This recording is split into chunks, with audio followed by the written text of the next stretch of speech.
If someone invites you in Vietnam for a dinner party, don't say no.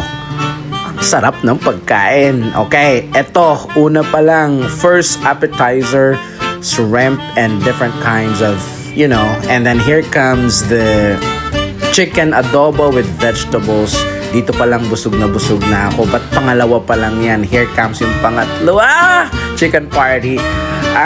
Different dishes with vegetables, with sticky rice, with the perfect sauce. Ang sarap talaga ng mga to, mga kaibigan. And then ito, matutuwa ka pag di ka kumakain ng okra at ampalaya, mapapakain ka kasi ang galing nilang gumawa. Look at that! Tapos, sa harapan mo mismo talagang lulutuin, and then kapag kinain mo, para kang kumakain ng ewan. Anyway, eto naman, hindi ka pa rin hihindi kahit busog na busog ka na kasi nakakatakam naman talaga yung noodle soup, parang hot pot siya, and after that, bibigyan ka pa ng sangkatutak na prutas. Saan ka pa? Huwag kayong hihindi.